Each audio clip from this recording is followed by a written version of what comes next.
In the 18th century, as Great Britain was ramping up manufacturing, it discovered an endless supply of cheap energy, something that burned better than trees: coal. And this discovery was a game changer. It kicked off the Industrial Revolution, a new age in the story of civilization. But only a handful of countries in the West reaped the benefits. They used fossil fuels and they developed their economies. They also emitted a lot of greenhouse gases. Over the decades, these gases changed our climate. The rest of the world started using the fuels too, and climate change became bigger, life-threatening.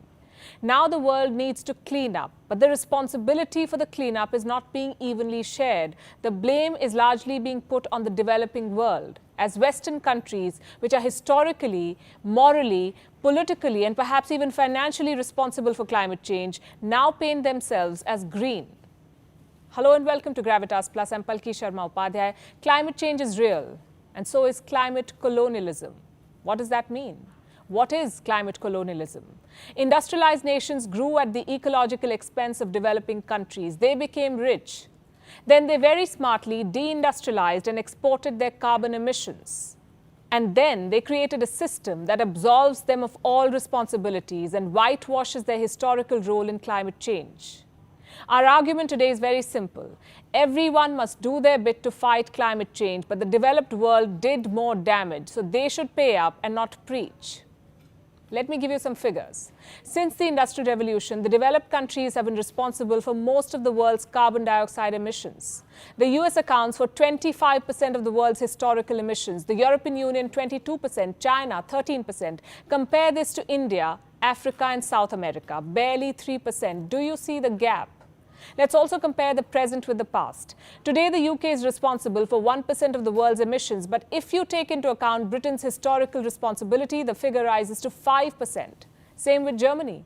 It produces 2% of the world's emissions, but at its past record, and Germany accounts for 6%. What does this tell you? It's the West that has emitted the lion's share of greenhouse gases, and now it is blaming the developing world for climate change. Some countries became rich by driving the world to climate change, and now they've left poor countries to face the consequences and take the blame. In the name of globalization, developed countries outsourced manufacturing and factories. They shifted most of the dirty business overseas. This trend started in the early 2000s. It's called emission transfers. It grew at a stunning pace, nearly 11% every year. Several factories making steel, computers, electronics, apparel and furniture shut down in the West and opened up in Asia. They got their goods, we got their pollution. That's why we say emission transfers. Today, these same countries preach us on climate action, and we willfully take their advice. Now, you may be wondering, how did they get away with all of this? Like they always do, with money. The giant companies and corporates behind these emission transfers hijacked the very concept of climate change. They funded think tanks to pour doubt on global warming. They paid retired scientists to pour scorn on climate science. And they sponsored politicians, especially in the US Congress, to block all international attempts to curtail greenhouse gas emissions. Even today, when it comes to declaring their climate targets, some countries do not count their outsourced emissions. What's that? What is an outsourced emission? Let me explain with an example. If you're using steel made in another country, are you responsible for the pollution it causes? Or will you blame it on the country that produces the steel? Effectively, you have outsourced the emission and the blame. Now look very carefully at this graphic. It tells you how much carbon dioxide the United States is emitting through imported goods versus how much it is emitting through domestic production. The consumption-based emissions are way higher than production-based emissions. There's a difference of at least 8%. Compare this to India. The story is the opposite. India's consumption-based emissions are considerably lower than what is being produced. So simply put, the West is polluting more than it acknowledges, and developing nations are bearing the burden. Why is the West hiding its emissions? Because they lead to hefty bills. So they pollute, they lie, and they preach.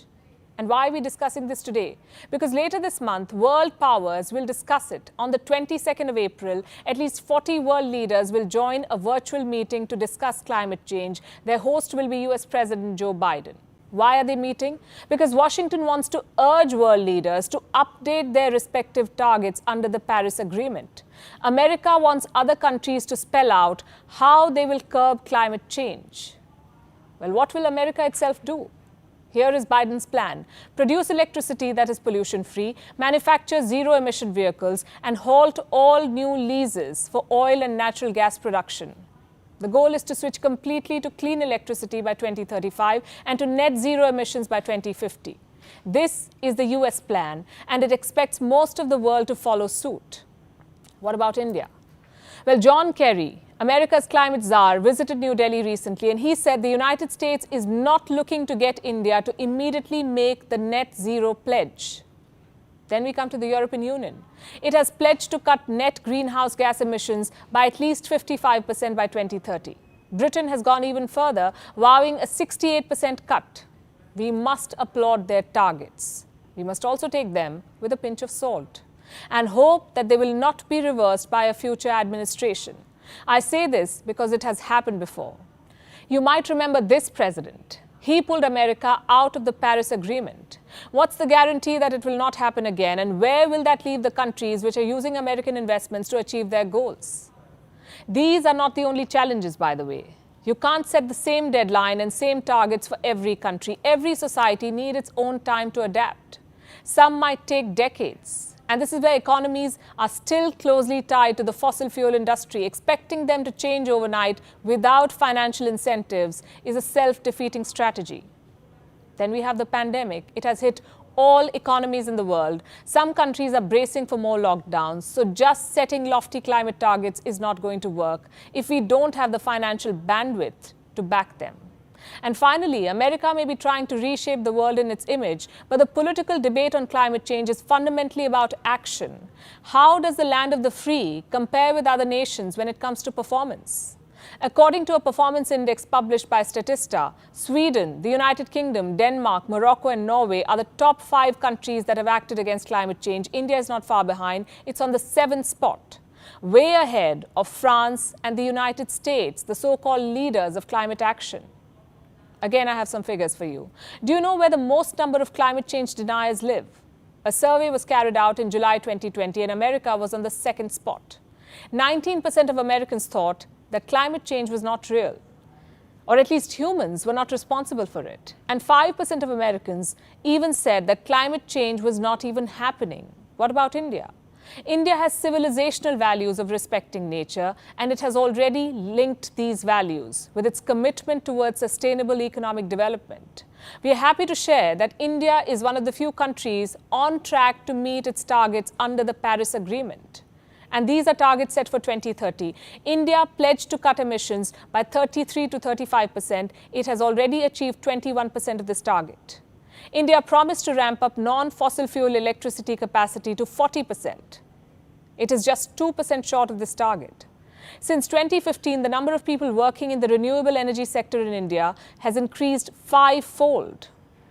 It's also worth mentioning that all political parties in India, irrespective of their ideology, recognize climate change as an issue of national interest. Several state governments have successfully implemented regional climate strategies.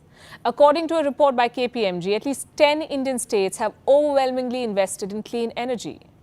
The list includes Delhi, Gujarat, Haryana, Himachal Pradesh, Karnataka, Kerala, Maharashtra, Punjab, Tamil Nadu, and Uttarakhand. All these 10 states have demonstrated that economic gain and climate action can go hand in hand. The bottom line is this: India is walking the talk on climate change. Any new policies to tackle this reality are welcome. But before Western nations ask others to update their targets and enhance their ambition, they must first get their own house in order and perhaps answer one simple question. Are they willing to pay the emissions debt that they owe to the world? Are they willing to admit their primary responsibility in triggering climate change?